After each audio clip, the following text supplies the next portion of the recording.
இந்த ராஜ்யம் குறைவில்லாத ஒரு ராஜ்யம், நல்ல ராஜ்யம். இந்த ராஜ்யத்துக்குள்ளே ஒவ்வொருவரும் வர வேண்டும்.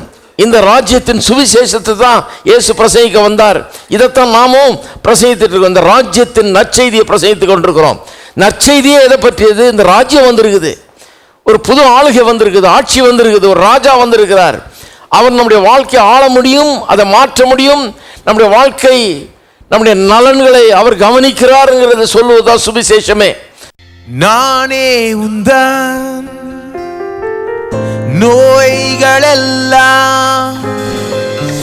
குணமாக்கிடும் பரிகாரி, குணமாக்கிடும் வார்த்தையினால் சுகமாக்கிடும் பரிகாரி. கர்த்தருடைய வார்த்தை நமக்கு.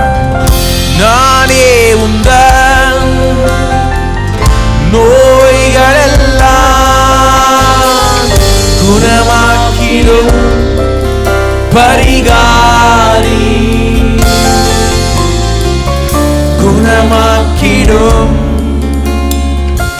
வார்த்தையினால் சுகமாக்கிடும் பரிகாரி.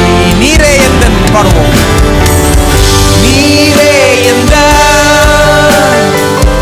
நோய்களெல்லாம்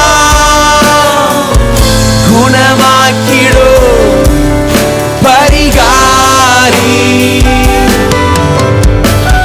குணமாக்கிடும் வார்த்தையினால் சுகமாக்கிடும் பரிகாரி. ஒரு முறை. ஓ நீரே, நீரே எந்த நோய்களெல்லாம் குணமாக்கிடும் பரிகாரி, குணமாக்கிடும் வார்த்தையினால் சுகமாக்கிடும் பரிகாரி, குணமாக்கிடும் வார்த்தையினால் சுகமாக்கிடும் பரிகாரி.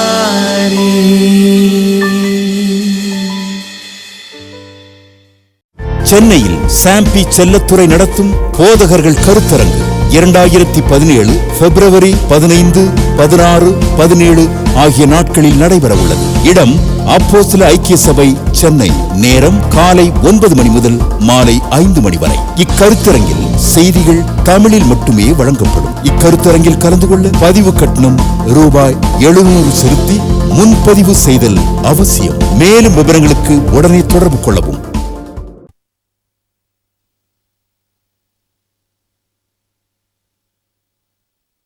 தேவனுடைய ராஜ்யம் என்கிறது சிலர் சொல்கிற மாதிரி ஏதோ நாளைக்கு வரப்போகிறதல்ல. 2ஆம் வருகையில் அவருடைய ராஜ்யம் வரப்போகுதுன்னு சொல்லி எல்லாம் மொத்தமாக எல்லாமே வரப்போகிறது என்று ஆக்கிவிட்டார்கள் சிலர்கள். அது அப்படியல்ல, ஒரு விதத்தில் ஏற்கனவே வந்திருக்கிறது. பரிசேயர் அவரை கேட்கிறார்கள், உம்முடைய ராஜ்யம் எப்பொழுது வரப்போகிறதுன்னு. அவர் ஆச்சரியப்படத்தக்க விதத்தில் அவர்களுக்கு பதில் சொல்கிறாரு, ஏற்கனவே அது வந்திருக்கிறதேன்னு. அவங்களுக்கே தெரியல. மதத்தில் ஊறினவங்க, அவங்க பைபிளில் நல்லா படித்தவங்க, ஆனால் அவங்களுக்கே தெரியல இது வந்திருக்கிறதே. இன்றைக்கி கூட நிறைய கிறிஸ்தவர்களுக்கு தேவனுடைய ராஜ்யம்னு ஒன்று வந்திருக்கிறது, அது நம்ம மத்தியில் இருக்கிறதுங்கிறது தெரியவில்லை. ராஜ்யம்னா என்ன? தேவனுடைய ஆளுகை. அது இப்போ எப்படி வந்திருக்குது? பிரத்யட்சமாய் வராது, இதோ அதோன்னு காமிக்கிற அளவுக்கு வராதுன்றார். எப்படி வரும்? அது வேறு விதமாக வந்திருக்கிறது. எப்படி வருகிறது? அவருடைய ஆளுகை ஜனங்களுடைய உள்ளத்திலே, யார் அவருடைய உள்ளங்களை திறக்கிறார்களோ அவருடைய உள்ளங்களிலே இயேசுவனுடைய ஆளுகை உண்டாகிறது. இயேசு ஆண்டவராக அவர்கள் ஆண்டு கொள்ளுகிறார். ஆண்டு கொள்வது நிமித்தம் அவர்களுடைய வாழ்க்கையிலே தேவனுடைய ராஜ்யம் அங்கே ஸ்தாபிக்கப்படுகிறது. அவர்கள் கிங்டம் பீப்புளாக மாறுறாங்க. அவர்கள் குடும்பம் ராஜ்யத்தின் குடும்பமாக மாறுது, கிங்டம் ஃபேமிலியாக மாறுது. அவருடைய செய்கிற தொழில் கூட, வியாபாரம் கூட கிங்டம் பிஸ்னஸாக மாறுது. அவருடைய ஸ்தாபனங்கள், சபைகள் கிங்டம் சர்ச்சஸாக, கிங்டம் ஆர்கனைசேஷன்ஸாக மாறுது. இப்படி தேவனுடைய ராஜ்யம் உள்ளத்திலே ஒரு மனுஷனுடைய வாழ்க்கையில் தொடங்கி பிறகு அவர்கள் ஈடுபடுகிற எல்லா காரியங்களிலும் அதனுடைய காரியங்களை பார்க்கலாம். அது நிறைவேறுவது, அந்த ராஜ்யம் அங்கே நடைபெறுவதை எல்லா விதத்திலும் நாம் காண முடிகிறது. அப்போ தேவனுடைய ராஜ்யம் வந்திருக்கின்றார். உள்ளத்தில் ஆளுகையில் ஆரம்பித்து அப்படியே வெளியே நாம் ஈடுபடுகிற எல்லா காரியத்திலும் அந்த ராஜ்யத்தின் பிரதிபலிப்பு, தாக்கம் எல்லாத்தையும் உண்டாயிருக்கும் என்று சொல்லுகிறார். அப்போ இந்த ராஜ்யம் அற்புதமான ஒரு ராஜ்யம். உலகத்தில் ஒரு ஊரில் ஒரு நல்ல ஆட்சி நடந்ததுன்னு சொன்னால், அந்த நல்ல ஆட்சியின் மூலமாக மக்களுக்கு நல்ல வசதிகள், நல்ல வேலை, நல்ல ஆகாரம், நல்ல சுகாதாரம், நல்ல தண்ணீர் வசதி, நல்ல எல்லா வசதியும் எந்த குறைவும் இல்லாமல் அவர்களுக்கு செய்து தரப்படுகிறது. எல்லா தேவைகளும் சந்திக்கப்படுகிறது. ஒரு ராஜ்யம்னா அதுக்கு தான், ஆளுகைனா அதுதான். ஆளுகை நடத்துகிறவங்க சும்மா மற்றவர்களை ஆண்டு கொள்ளுகிறாள்னு சொன்னால் சும்மா அதிகாரி போல் இருந்துட்டு வா போன்னு சொல்லிட்டு இருக்கிறது இல்லை. ஆண்டு கொள்ளுவது என்று சொன்னால் அவர்களுக்கு வேண்டிய எல்லாத்தையும் செய்து அவர்களுடைய நலனை கவனிப்பது, அதுதான் ஆளுகிறது. தேவனுடைய ராஜ்யம் அப்பேற்பட்ட ஒரு நல்ல ராஜ்யம். நம்முடைய நலனுக்காக அந்த ராஜ்யம் நமக்குள்ளே வருகிறது. நம்முடைய நன்மைகளை அது நமக்கு தருகிறது. எல்லா விதமான ஆவி, ஆத்மா, சரீரம், குடும்பம், பொருளாதாரம் என்று எல்லா விதத்திலும் நம்முடைய நலன்களை அது பாதுகாக்கிற ராஜ்யமாயிருக்கிறது. இந்த ராஜ்யத்தை பற்றி யாரும் ஒன்றும் குறையே சொல்ல முடியாது. இங்கே எதிலுமே எந்த தவறும் இருக்காது, இதில் எந்த குறையும் இருக்காது. அப்படிப்பட்ட ஒரு ராஜ்யம். அந்த ராஜ்யத்தை குறித்து தான் பேசிகிட்டு இருக்கிறோம். இந்த ராஜ்யத்தை எப்படி இயங்குகிறது, எப்படி வேலை செய்கிறதுலாம் சொன்னேன். ஓமையை எடுத்து விதைக்கிறவனை குறித்த ஓமையை சொன்னோம் இல்லையா? ரொம்ப முக்கியமான ஒரு ஓமை. தேவனுடைய ராஜ்யம் இந்த வசனத்தின் மூலமாக தான் வேலை செய்கிறது. விதைக்கிறவன் வசனத்தை விதைக்க புறப்பட்டான். அந்த வசனம் இருதயமாகிய நிலத்தில் விழுந்து அது ஏன் பலன் தராமல் போனது, பலருடைய உள்ளத்தில் பலன் தந்தபோது ஏன் அது பலன் தந்தது, இதெல்லாம் படித்தோம். நம்ம அதை படிக்கும்போதே நமக்கு இந்த ராஜ்யம் இன்றைக்கு எப்படி கிரியை செய்கிறது என்பது நமக்கு விளங்குகிறது. அப்படி இந்த ராஜ்யம் இன்றைக்கு எப்படி இது விளங்குகிறது, எப்படி கிரியை செய்கிறது என்பதை சொல்லக்கூடிய பல வேத பகுதிகள், பல சேயிங்ஸ், பல காரியங்கள் சொல்லப்பட்டிருக்கிற காரியங்கள், இந்த ராஜ்யத்தை குறித்து சொல்லப்பட்டிருக்கிற காரியங்கள் இந்த ராஜ்யத்தை குறித்த சத்தியங்களை நமக்கு வெளிப்படுத்துகிறது. அந்த ஓமையை பார்த்தோம். இன்னும் சில ஓமைகளை கூட ஒருவேளை பார்க்கலாம். ஆனால் இன்னும் சில சேயிங்ஸை இன்றைக்கு பார்க்க போகிறோம். நம்ம இன்னும் வரப்போகிற வாரங்களில் இந்த தேவனுடைய ராஜ்யத்தை குறித்து பல்வேறு இடங்களில் சொல்லப்பட்டிருக்கிற காரியங்களை எடுத்து அதை ஒன்றொன்றாக பார்க்க போகிறோம். இந்த ராஜ்யத்தை குறித்து இன்னும் நல்லா விளங்கிக்கிறதுக்கு. ஏன்னா இது நம்ம மத்தியில் வந்திருக்கிறது. இங்கே இருக்குது இந்த ராஜ்யம். இது உங்களுடைய வாழ்க்கைக்குள்ளே வர முடியும். உங்களுடைய குடும்பத்தை இது மாற்ற முடியும். உங்களுடைய வாழ்க்கையை இது மாற்ற முடியும். உங்களுடைய எதிர்காலத்தை இது மாற்ற முடியும். இந்த ராஜ்யம் குறைவில்லாத ஒரு ராஜ்யம், நல்ல ராஜ்யம். இந்த ராஜ்யத்துக்குள்ளே ஒவ்வொருவரும் வர வேண்டும். இந்த ராஜ்யத்தின் சுவிசேஷத்தை தான் இயேசு பிரசங்கிக்க வந்தார். இதைத்தான் நாமும் பிரசங்கித்துட்டு இருக்கோம். இந்த ராஜ்யத்தின் நற்செய்தியை பிரசங்கித்து கொண்டிருக்கிறோம். நற்செய்தியே எதை பற்றியது? இந்த ராஜ்யம் வந்திருக்குது, ஒரு புது ஆளுகை வந்திருக்குது, ஆட்சி வந்திருக்குது, ஒரு ராஜா வந்திருக்கிறார். அவர் நம்முடைய வாழ்க்கையை ஆள முடியும், அதை மாற்ற முடியும். நம்முடைய வாழ்க்கை, நம்முடைய நலன்களை அவர் கவனிக்கிறாருங்கிறத சொல்லுவதுதான் சுவிசேஷமே. ஆகவே இதை கவனிக்க வேண்டும். இப்போ இன்றைக்கு ஒரு முக்கியமான ஒரு வசனத்தை எடுக்க போகிறேன். இந்த ராஜ்யத்தை குறித்து சொல்லுகிற ஒரு வசனத்தை எடுத்து இந்த ராஜ்யத்தை நாம் விளங்கிக் கொள்ளும்படியாக இதை நாம் கவனிப்போம். மத்தேயு 6 அதிகாரம் 33 வசனத்தை நான் வாசிக்கிறேன். முதலாவது தேவனுடைய ராஜ்யத்தையும் அவருடைய நீதியும் தேடுங்கள், அப்பொழுது இவைகளெல்லாம் உங்களுக்கு கூட கொடுக்கப்படும். எல்லாருக்கும் தெரிஞ்ச வசனம் அது. ஆனால் தெரிஞ்ச வசனத்தை தான் ரொம்ப கேர்ஃபுல்லாக பார்க்கணும். அது தெரியும் எனக்கு அப்படின்ட்டு இருந்துடக்கூடாது. சிலர் அந்த வீக்னஸ் அவங்களுக்கு ஒரு தடவை கேட்டால் எல்லாம் தெரிஞ்சிட்டே தான் நினைப்பேன். அவங்களுக்கு நான் இது எத்தனை தடவை பிரசங்கம் பண்ணியாச்சு, இப்போ திருப்பி இன்னொரு தடவை பண்ண போகிறேன். இப்போது பல விதங்களில் பார்க்கலாம். அப்போ இந்த தேவனுடைய ராஜ்யத்தை குறித்து இந்த வசனம் என்ன சொல்லுகிறது என்பதை நாம் இன்றைக்கு கவனிக்க வேண்டும். இது இயேசு வரும்போதே என்னத்தை பிரசங்கம் பண்ண வந்தாராம்? ராஜ்யத்தின் சுவிசேஷத்தை பிரசங்கம் பண்ண வந்தார்னு சொல்லியிருக்குது. அப்போ இந்த மலை பிரசங்கம், அதில் தான் இந்த வசனம் வருது.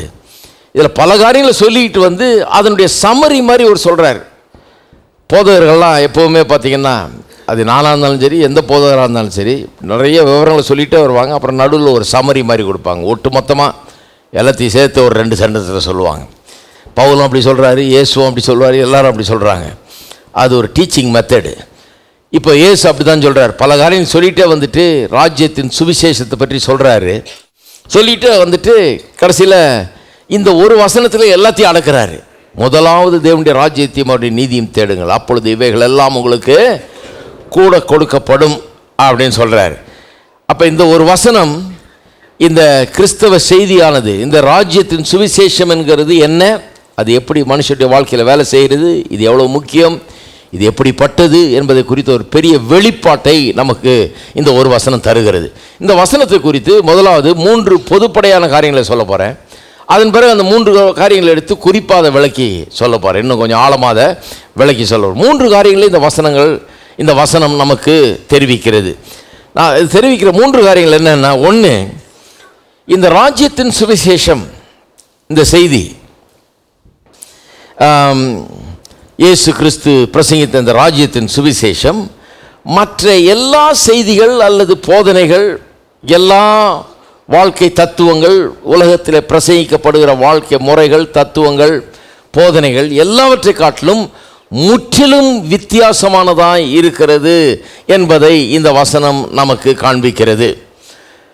உலகத்தில் எத்தனையோ போதனைகள் இருக்குது, வாழ்க்கை முறையை பற்றி, எப்படி வாழணும், எப்படி இருக்கணும், அறநெறி போதனைகள் நிறைய இருக்குது உலகத்தில். பல மதத்தில் உள்ள போதனைகள் இருக்குது, பல ஃபிலசாபிக்கல் டீச்சிங்ஸ் எல்லாம் இருக்குது, நிறைய நல்ல காரியங்களை நிறைய பேர் போதிக்கிறார்கள், நிறைய இருக்குது உலகத்தில். ஆனால் இந்த வசனம் ஒன்றை நமக்கு வெளிப்படுத்தி காண்பிக்கிறது. அது என்னன்னா, அவை எல்லாவற்றை காட்டிலும் இது முற்றிலும் வித்தியாசமானது என்பதை இந்த வசனம் நமக்கு விளங்கி காட்டுகிறது. எங்கே விளக்கி காட்டுகிறது பாருங்க. இந்த வசனம் மற்ற காரியங்களை அவர் சொல்லிகிட்டே வர்றாரு, அதனுடைய தொடர்ச்சி. அங்கங்கே இதுக்கு முன்னால் வர்ற வசனங்கள்லாம் சிலதை வாசித்து காண்பிக்க போகிறேன். இப்போ 31 வாசிக்கிறேன் பாருங்கள். சொல்கிறார் இயேசு, ஆகையால் எண்ணத்தை உண்போம், எண்ணத்தை குடிப்போம், எண்ணத்தை உடுப்போம் என்று கவலைப்படாதிருங்கள். இவைகளை எல்லாம் அஞ்ஞானிகள் நாடி தேடுகிறார்கள். இவைகளெல்லாம் உங்களுக்கு வேண்டியவைகள் என்று உங்கள் பரமபிதா அறிந்திருக்கிறார். முதலாவது தேவனுடைய ராஜ்யத்தையும் அவருடைய நீதியை தேடுங்கள், அப்பொழுது இவைகள் எல்லாம் உங்களுக்கு கூட கொடுக்கப்படும். அப்படின்னா என்ன அர்த்தம் பாருங்கள். அந்த காலத்தில் ஜனங்கள் 2 விதமாய் பிரிக்கப்பட்டிருந்தார்கள். ஒன்று யூதர்கள், இன்னொன்று புறஜாதியார். யூதர்கள் அல்லாதவர்கள், அவங்கெல்லாம் புறஜாதியார். ஒன்று யூதர்கள். இந்த யூதர்கள்ங்கிறது உடன்படிக்கையின் மக்கள், இவர்கள் தேவனை அறிந்தவர்களாக இருந்தார்கள். புறஜாதி என்பது தேவனை அறியாதவர்களாக இருந்தார்கள். அதனால தான் அவர்கள் அஞ்ஞானிகள்னு சொல்லியிருக்குது. அஞ்ஞானிகள்னால் அவங்க படிக்காதவங்கன்னு அர்த்தம் இல்லை, அவங்க மத்தியில் நிறைய படித்தவங்க இருக்காங்க. அஞ்ஞானிகள்னா கடவுளை அறிந்து கொள்றதுன்ற விஷயத்தில் அவர்கள் அஞ்ஞானிகள், அவரை தெரியாதவங்களுக்கு, அதைத்தான் அஞ்ஞானிகள்னு சொல்லுறது.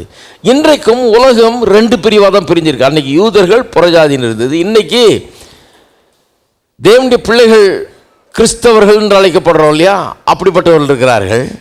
இன்னொரு பிரிவினர் இருக்கிறார்கள், அவர்கள் கடவுளை அறியாதவர்கள், இயேசு கிறிஸ்துவின் மூலமாக வெளிப்பட்டிருக்கிற இந்த தேவனை அறிந்து கொள்ளாதவர்கள், அவர்களை அஞ்ஞானிகள் என்று வேதம் சொல்லுகிறது. அஞ்ஞானின்னா படிப்பறிவே இல்லாதவன் அர்த்தம் இல்லை. அஞ்ஞானிகள்னா அந்த கடவுளை குறித்த இந்த அறிவு, இயேசு கிறிஸ்துவின் மூலமாக வந்திருக்கிற இந்த ஆண்டவரை குறித்த வெளிப்பாட்டை பெறாதவர்கள் என்ற அர்த்தம். அப்போ இந்த அஞ்ஞானிகள், இயேசு கிறிஸ்துவின் மூலமாக வெளிப்படுத்தப்பட்டிருக்கிற இந்த தேவனை குறித்து அறியாதவர்கள், அவர்கள் எண்ணத்தை நாடி தேடுகிறார்களாம். எண்ணத்தை புசிப்போம், எண்ணத்தை குடிப்போம், எண்ணத்தை உடுத்துவோம் என்று இவைகளையெல்லாம் நாடி தேடுகிறார்கள். அவருடைய பழப்பே இதை பற்றி தான் இருக்குது. அவருடைய வாழ்க்கை முறையே, அவருடைய எல்லாமே எதில் அடங்கி இருக்குது? எதை புசிப்போம், எதை குடிப்போம், எதை உடுத்துவோம் என்ற இந்த உலக கவலைகளாலும் இந்த உலக தேவைகளை குறித்த எண்ணங்களாலும் நிரம்பி இருக்கிறது. ஆனால் கிறிஸ்தவ போதனை வித்தியாசமானது. இதெல்லாம் பற்றி யோசி, இதெல்லாம் பற்றி கவலைப்படு, இதுக்காக பாடுபடு, இதுக்காக பிரயாசப்படுன்றது இல்லை கிறிஸ்தவ போதனைன்னு சொல்லுது. உலகம் தேவனை அறியாதவர்கள் அதையே பற்றி தான் கவலைப்பட்டு இருக்காங்க, இதுக்காகவே தான் அலைஞ்சிட்டு இருக்கிறாங்க. இதே தான் 24 மணி நேரம் அவங்களுடைய எண்ணத்தில் இருக்குது, இதையே தான் நாடிக்கிட்டு இருக்கிறாங்க, இதுக்காகவே ஓடி அலைஞ்சி தெரிஞ்சிட்டு இருக்கிறாங்க. ஆனால் நீங்கள் தேவனுடைய ராஜ்யத்தை, முதலாவது தேவனுடைய ராஜ்யத்தை நீதியும் தேடுங்கள், அப்பொழுது இவைகள் எல்லாம் உங்களுக்கு கூட. எவ்வளோ பெரிய வித்தியாசம் பாருங்கள். அவங்களுக்கு இது தெரியாது. அவங்களுக்கு முதலாவது தேவனுடைய ராஜ்யத்தின் நீதியும் தேடுங்கள், அப்பொழுது எல்லாம் கூட கொடுக்கப்படும் அவங்களுக்கு தெரியாது. யாரும் சொல்லலை, அவங்களுக்கு விளங்கலை. அவங்க அதையே தேடிட்டு இருக்கிறாங்க. வாடகை எப்படி கொடுக்கறது, நான் எங்கே வேலைக்கு போகிறது, எவ்வளோ சம்பாதிக்கிறது, பிள்ளைக்கு ஃபீஸ் எப்படி கட்டுறது, புடவை எப்படி வாங்குறது, கல்யாணத்துக்கு எப்படி செலவு, இப்படி அதையே நாடிக்கொண்டிருக்கிறார்கள். இது வாழ்க்கையே அதில் தான் ஓடிட்டு இருக்குது. கிறிஸ்தவர்கள் அப்படிப்பட்டவர்கள் அல்ல. கிறிஸ்தவர்கள் எப்படிப்பட்டவர்கள்? முதலாவது தேவனுடைய ராஜ்யத்தின் நீதியும் தேடுகிறவர்கள் மற்ற எல்லாவர்களுக்கு கூட கொடுக்கப்படுகிறது. அப்போ கிறிஸ்தவ நம்பிக்கை என்கிறது முற்றிலும் வித்தியாசமானது. வாழ்க்கை முறையே டோட்டல் வித்தியாசம், ஃபிலாசபியே வித்தியாசம், இதனுடைய தத்துவமே வித்தியாசம், இந்த வாழ்க்கை முறையே முற்றிலும் வித்தியாசம். எதை பூசிப்போம், எதை குடிப்போம், எதை உடுத்துவோம் என்ற கவலையில் கிறிஸ்தவர் வாழ்வது கிடையாது. ஒருவேளை சிலர் அப்படி வாழ்ந்துகிட்டு இருக்கலாம் தெரியாமல். ஆனால் உண்மையான கிறிஸ்தவன்னா அவன் கிடையாது. உண்மையான கிறிஸ்தவன் யார்? தேவனுடைய ராஜ்யத்தையும் அவருடைய நீதியும் முதலாவது தேடுகிறவர்கள், அவர்களுக்கு எல்லாம் கூட கொடுக்கப்படுது. ரெண்டாவது, இந்த வசனம் காண்பிக்கிற ஒரு காரியம் என்னன்னா, மனுஷனுக்கு இருக்கிற பிரச்சனை, இன்றைக்கு இந்த உலகத்தில் இருக்கிற பிரச்சனை, உலகத்தில் பாருங்கள் ஒரு ட்ரபிள்டு வேர்ல்டாக இருக்குது, இது பிரச்சனை நிறைந்த ஒரு உலகமாக இருக்குது. ஏராளமான கேடுகள் இந்த உலகத்தில் நிறைஞ்சிருக்கிறது.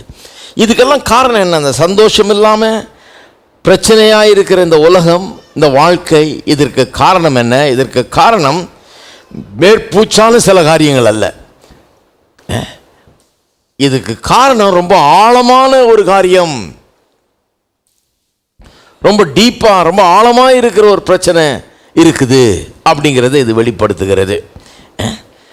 அதை எங்கே வெளிப்படுத்துகிறது, என்ன காமிக்கிறது இந்த வசனம் 33ஆம் வசனம் எங்கே அதை காமிக்கிறதுன்னு சொன்னால், முதலாவதுன்னு சொல்லுங்க பாருங்கள், சொல்லியிருக்கு பாருங்கள், அதை அங்கே தான் அது விளங்குது. என்ன பிரச்சனையா? மனுஷனுடைய பிரச்சனை ஆழமான பிரச்சனை. என்ன பிரச்சனை?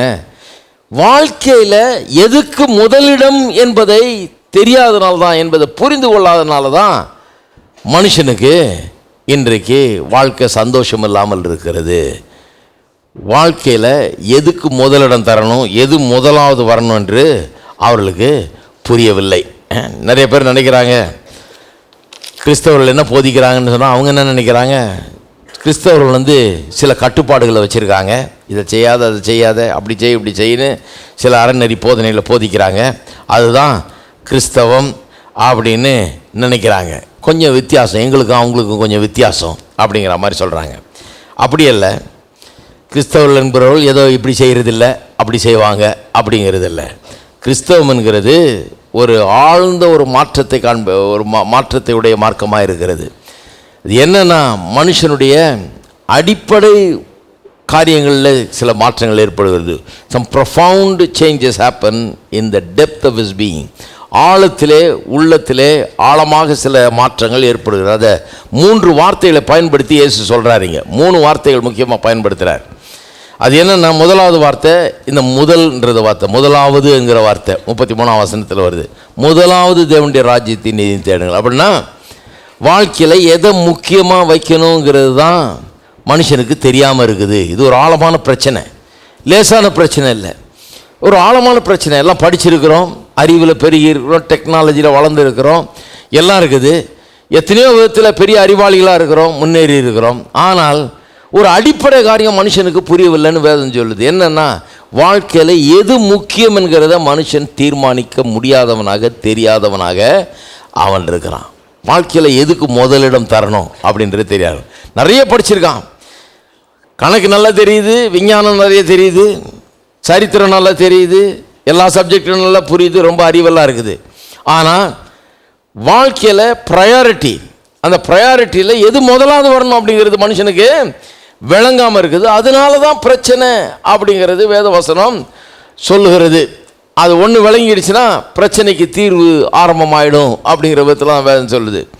அப்போ முதலாவது தேவனுடைய ராஜ்யத்தை, இந்த முதலாவது எது வருதுன்றதை சரி பண்ணிட்டாலே வாழ்க்கை சரியான விதத்தில் திரும்ப ஆரம்பிச்சிடும். எதை முதல்ல வைக்கணுமோ அதை முதல்ல வச்சாலே மீதியெல்லாம் சரியாக போகும். முதல் கோணல் முற்றும் கோணல்ன்றாங்க பாருங்கள், அதுதான் பிரச்சனை மனுஷனுடைய வாழ்க்கையில். எதை முதல்ல வைக்கிறதுன்றதை சரியாக புரிஞ்சுக்காதனால, தப்பான காரியங்களை முதல்ல வச்சுறதுனால வாழ்க்கையே கோணல் ஆயிடுச்சு, வாழ்க்கையே தாறுமாறாக போயிடுச்சு, வாழ்க்கையே ஒரு ஒழுங்கினமாயிடுச்சு, வாழ்க்கையிலேயே ஒரு திசை கெட்டு தறி கெட்டு ஓடுற மாதிரி வாழ்க்கை ஓடுகிறது. ஏனென்றால் இந்த முதலாவது என்கிறது எதுன்னு புரிஞ்சுக்கல அவங்க. எது முதலாவது வரணும். ரெண்டாவது இன்னொரு வார்த்தை உபயோகப்படுத்தப்படுகிறது. இயேசுங்க சொல்கிறாரு 21ஆம் வசனத்தில் பார்த்தீங்கன்னா, உங்கள் பொக்கிஷம் எங்கே இருக்கிறதோ அங்கே உங்கள் இருதயமும் இருக்கும். ரெண்டாவது வார்த்தை இருதயம். இருதயத்தில் ஒரு பிரச்சனைங்கிறாரு. இருதயம்னா எந்த இருதயம்? இங்கே டிக்கி டிக்குன்னு அடிக்குது அந்த இருதயம் இல்லை. இருதயம்னா உங்களுடைய உள்ளம். உங்களுடைய உள்ளம் அது எங்கே இருக்குது? உங்களுடைய உள்ளம் எங்கே இருக்குது? உங்களுடைய மனமெல்லாம் எங்கே இருக்குது? உங்களுடைய ஆசையெல்லாம் எதில் இருக்குது? எங்கே இருக்குதுன்னு ஈஸியாக கண்டுபிடிச்சிடலாம். உங்கள் பொக்கிஷம் எங்கே இருக்கிறதோ அங்கேயே உங்கள் இருதயம் இருக்கும். இன்றைக்கு உங்கள் இருதயம் எங்கே இருக்குதுன்னு நீங்களே டெஸ்ட் பண்ணி பார்த்துக்கலாம். நாங்கள் டெஸ்ட் பண்ண வேண்டியதில்லை, யாருக்கு அது தெரிய வேண்டியதில்லை, ஆனால் உங்களுக்கு தெரியாது இருதயம் எங்கே இருக்கிறது. ஒவ்வொருத்தரும் பண்ண வேண்டிய டெஸ்ட் இது. உங்கள் இருதயம் எங்கே இருக்கிறது? எங்கே இருக்குதுன்னா உங்களுடைய பொக்கிஷத்தெல்லாம் எங்கே வச்சுருக்கிறீங்க அங்கே தான் உங்கள் இருதயம் இருக்கும். ஹலோ, இருக்கீங்களா? காரில் ஒரு 1 கோடி ரூபாய் வச்சுட்டீங்க வந்து உட்காந்துருந்தீங்கன்னா இருதயமெல்லாம் எங்கே இருக்கும்? காரில் தான் இருக்கும். இங்கே பாட்டு எத்தனை பாடினாலும் காரில் எட்டி எட்டி பார்த்துக்கிங்க ஒரு பார்வை, எவனாவது நோண்டுறானாங்க. இருதயமெல்லாம் அங்கே தான் இருக்கும். அதனால் எடுத்துக்கிட்டே வந்துடுறது பெட்ரு, கையிலேயே வச்சுக்கிறது பெட்ரு. அப்போ இருதயம் இங்கே இருக்கும். ஆனால் இங்கே இருந்தால் கூட எங்கே இருக்கும்? அது அந்த பையில் தான் இருக்கும். அது பொக்கிஷம் எங்கேயோ அங்கே தான் இருதயம் இருக்கும். ரொம்ப சிம்பிள் பாருங்க. Bible is very profound. வேதாகமம் வந்து ரொம்ப ஆழமான ஒரு புஸ்தகம், ஆழமான காரியங்களை பேசுது. இன்றைக்கி மனுஷனுடைய பிரச்சனைக்கு என்ன காரணம்? ரொம்ப ஆழமான பிரச்சனை. மனுஷனுடைய பிரச்சனை இருதயம் வந்து தப்பான காரியங்களில் வைக்கப்பட்டிருக்கிறது. யூதாவின் ராஜசிங்கம் நீரே, அல்பாவும் ஓமேகாவும் நீரே, வல்லமை பேல ஞானம் மகிமையும் துதியையும் பெற்றுக்கொள்ள பாத்திரர் நீரே. யூதாவின் ராஜசிங்கம் நீரே, அல்பாவும் ஓமேகாவும் நீரே, வல்லமை பேல ஞானம் மகிமையும் துதியையும் பெற்றுக்கொள்ள பாத்திரர் நீரே. பாவமானீரே எம்மை நீதியாக்கிட, சாபமானீரே எங்கள் சாபம் போக்கிட, காயமானீரே எங்கள் நோய்கள் தீர்த்திட, ஏழையானீரே எங்கள் ஏழ்மை நீக்கிட. பாவமானீரே எம்மை நீதியாக்கிட, சாபமானீரே எங்கள் சாபம் போக்கிட, காயமானீரே எங்கள் நோய்கள் தீர்த்திட, ஏழையானீரே எங்கள் ஏழ்மை நீக்கிட. நீர் என்றும் எந்த நல்ல மெய்ப்பர், என்னாலும் தாழ்ச்சி அடையேனே. அமர்ந்த தண்ணீர் பாசும் புல்வெளியில் என்னை மேய்த்து நித்தம் காக்கும் நல்ல தேவனே. நீர் என்றும் எந்த நல்ல மெய்ப்பர், என்னாலும் தாழ்ச்சி அடையேனே. அமர்ந்த தண்ணீர் பாசும் புல்வெளியில் என்னை மேய்த்து நித்தம் காக்கும் நல்ல தேவனே. பகைவர் முன்பாக பந்தி ஆயத்தம் செய்தி, என் தலையை எண்ணெயால் அபிஷேகமும் செய்தி. ஜீவனால் எல்லாம் நன்மை கிருபை தொடருமே, நான் கர்த்தர் வீட்டினில் நீடித்து வாழ்வேனே. பகைவர் முன்பாக பந்தி ஆயத்தம் செய்தி, என் தலையை எண்ணெயால் அபிஷேகமும் செய்தி. ஜீவனால் எல்லாம் நன்மை கிருபை தொடருமே, நான் கர்த்தர் வீட்டினில் நீடித்து வாழ்கிறேன். என் நாவு உந்தன் நீதியாயும், நாளெல்லாம் உந்தன் துதியாயும், ஓயாமல் போற்றி பாடும் குறைவை எல்லாம் நீக்கி போடும் கைவிடாத நல்ல தேவன். என் நாவு உந்தன் நீதியாயும், நாளெல்லாம் உந்தன் துதியாயும், ஓயாமல் போற்றி பாடும் குறைவை எல்லாம் நீக்கி போடும் கைவிடாத நல்ல தேவனே. உமது மகிமையின் ஐஸ்வர்யத்தின்படி என் குறைவுகள் எல்லாம் நிறைவாக்கும் தேவனே. யெகோவாயிரே நீ எந்த எல்ஷதாய், போதுமானவரிலும் மிகவும் அதிகமானவர். உமது மகிமையின் ஐஸ்வர்யத்தின்படி என் குறைவுகள் எல்லாம் நிறைவாக்கும் தேவனே. யெகோவாயிரே நீ எந்த எல்ஷதாய், போதுமானவரிலும் மிகவும் அதிகமானவர்.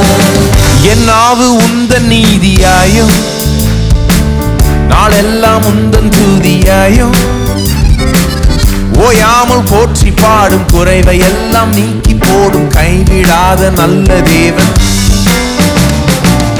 என்னாவது உந்தன் நீதியாயும் நாளெல்லாம் உந்தன் துதியாயும் ஓயாமல் போற்றி பாடும் குறைவை எல்லாம் நீக்கி போடும் கைவிடாத நல்ல தேவன் உமது மகிமையின் ஐஸ்வர்யத்தின்படி என் குறைவுகள் எல்லாம் நிறைவாக்கும் தேவனே யெகோவாயிரே நீ எந்த எல் ஷடாய் போதுமானவரிலும் மிகவும் அதிகமானவர் உமது மகிமையின் ஐஸ்வர்யத்தின்படி என் குறைவுகள் எல்லாம் நிறைவாக்கும் தேவனே யெகோவாயிரே நீ எந்த எல் ஷடாய்